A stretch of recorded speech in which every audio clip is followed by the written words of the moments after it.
E eleição é assim. Para um ganhar, o outro tem que perder. Não tem como dois candidatos ganharem.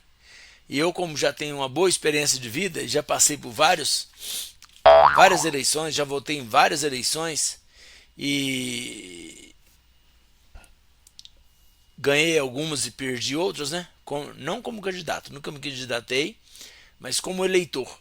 Que a gente é como se a gente ganhasse ou perdesse. É muito frustrante pra gente. Mas sempre compreendi que a gente está num estado, né, num país que tenta preservar a democracia, e a democracia é o que a maioria, como a maioria compreendeu, não cabe a nós julgar. A gente fala, a gente explica, a gente dá o nosso depoimento, dá o nosso ponto de vista e vamos dialogando. Mas na hora da votação é que vem o desejo da maioria. Como que aquilo foi construído, aí envolve um monte de coisa. A gente tem que respeitar isso aí. Então, para mim, né, é, foi mais uma eleição. Então, daqui 2 anos tem outras, daqui a 4 anos tem outras, daqui 6 anos tem mais, daqui 8 anos tem mais, e a vida que segue. E assim nós vamos desenvolvendo, a nação vai desenvolvendo, vai crescendo, e nós vamos adquirindo experiências. Então, pensando nisso, a gente vê como que isso afeta a nossa família. Depende. Depende como que é a filosofia de vida da sua família. Na minha família, claro, a gente sempre afeta de alguma forma, mas não afeta a ponto de desestruturar a minha família. Tanto é que eu já falei que eu voto desde 1986. Então são 36 anos de experiência com votação. Algumas vitoriosas, outras de derrotas. Mas a minha família sempre cresceu, desenvolveu, sempre batalhou, sempre compreendeu, sempre respeitou também aquela decisão das pessoas, né? Que os outros também respeitam a nossa quando o nosso candidato é vitorioso. Então, gente, vamos continuar aí cuidando, vamos continuar aí trabalhando, que é isso que importa para a nossa vida, tá bom? Então nós vamos conferir se está tudo certinho aqui e vamos dar prosseguimento à nossa live. Nós falamos aqui sobre a direção para os filhos, né?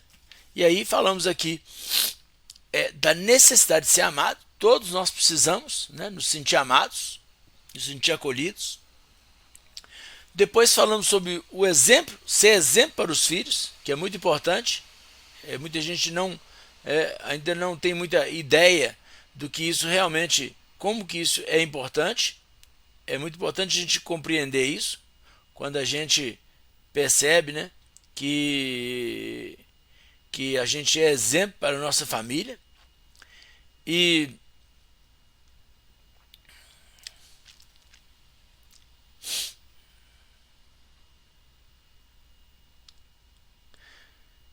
só um minutinho. E nós falamos aqui sobre projetar o futuro, né? Na sexta-feira trabalhamos em cima disso, projetar o futuro, né? Como que a gente projeta o futuro para os nossos filhos, né? Criar neles, né? Estimular ao crescimento, ao desenvolvimento, para que eles possam crescer, se desenvolver em todas as áreas. E hoje vamos falar de quê? Da eternidade. Paulo diz assim: se esperarmos em Deus somente nessa vida, somos os mais miseráveis. Ou seja, o que é a vida? A vida é um sopro. Outro dia mesmo eu era criança, daí a pouco eu era adolescente, hoje sou quase um idoso com 56 anos de vida. Gente, a vida voa, a vida passa. Outro dia mesmo, foi, né, um assunto triste, mas só para ilustrar, né? Minha mãe faleceu no dia 1º de novembro de 2015. Hoje estamos em 2022, quer dizer, amanhã, hoje faz 7 anos que ela faleceu, amanhã 7 anos que foi o sepultamento dela. Temos que elaborar o luto, temos que seguir a vida, e também é isso que ela gostaria que a gente fizesse, né? Por tantas vezes que eu convivi com ela, conversei com ela, ela sempre deixou bem claro E ela sempre tinha consciência disso, da finitude da vida. E nós temos que aprender com isso. Nós não podemos viver enlutados o resto da vida, porque nós vamos perdendo pessoas. Por isso que é tão importante a gente apontar para os nossos filhos, apontar para mostrar para eles, né? Apontar a eternidade, mostrar para eles que a vida aqui é um sopro, que a vida aqui passa muito rápido, porque as pessoas focam a vida nas coisas. Quando fala coisas materiais, não só em bens móveis e imóveis, né? ou bens, mas em coisas materiais, em coisas em coisas que tem a ver só com a terra. Por exemplo, família. Família aqui na terra. Jesus falou assim: no céu não se casa nem se dá em casamento.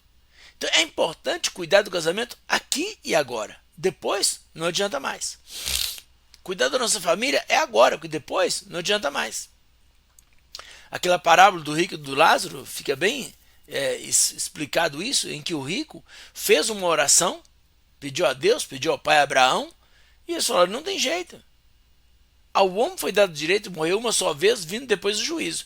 Se a gente não cuidar da nossa vida agora, depois é tarde demais. Se não cuidar do nosso casamento agora, depois é tarde demais. Assim são outras áreas. Por exemplo, se você não cuidar da sua criança agora, daqui a 10 anos, a criança já é um adolescente. Se você não cuidar do seu adolescente agora, daqui a 10 anos, ele é um adulto. Se você não cuidar dos seus filhos enquanto eles estão em casa, daqui a pouco eles casam e formam outra família. E muita gente fica lamentando: saudade dos meus filhos. Mas como você estabeleceu a filosofia de vida para sua família? Muitos pais reclamam disso. Eu estou batendo nessa tecla porque eu sei que é uma demanda dos pais. Muitos pais reclamam: meus filhos não conversam comigo, meus filhos não convivem comigo, meus filhos não me procuram. Mas por quê? Como é que eles aprenderam a não te procurar?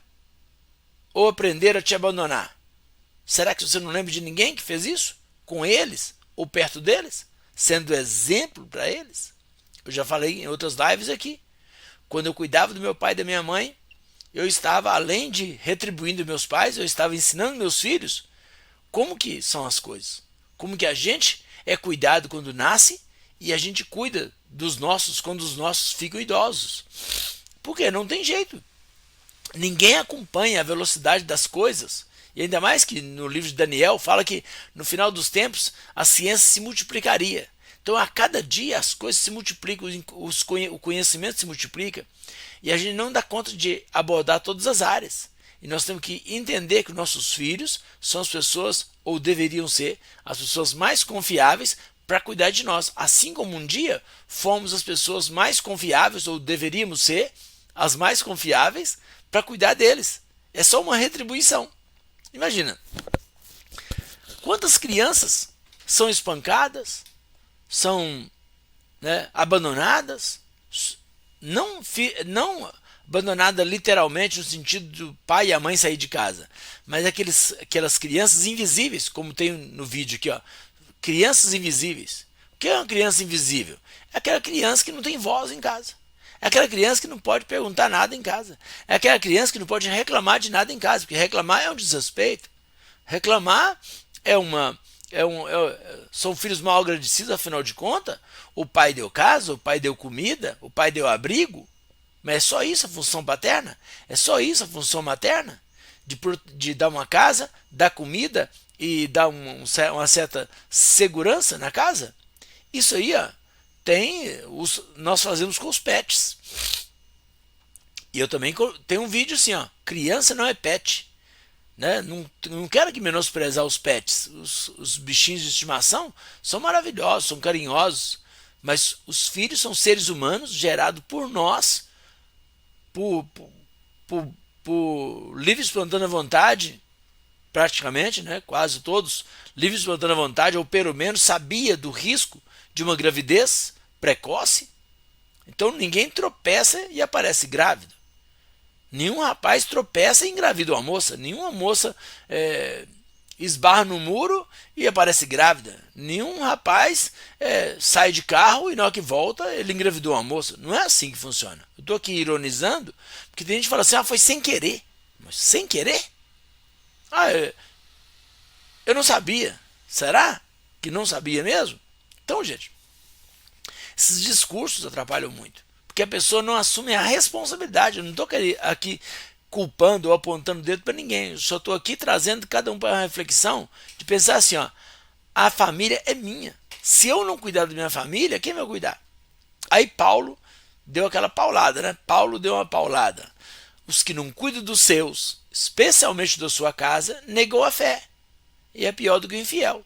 Muita gente querendo evangelizar o mundo, muita gente na igreja querendo evangelizar todos os lados e fazer muita coisa, e fazer, né, cada coisa mais absurda que a outra.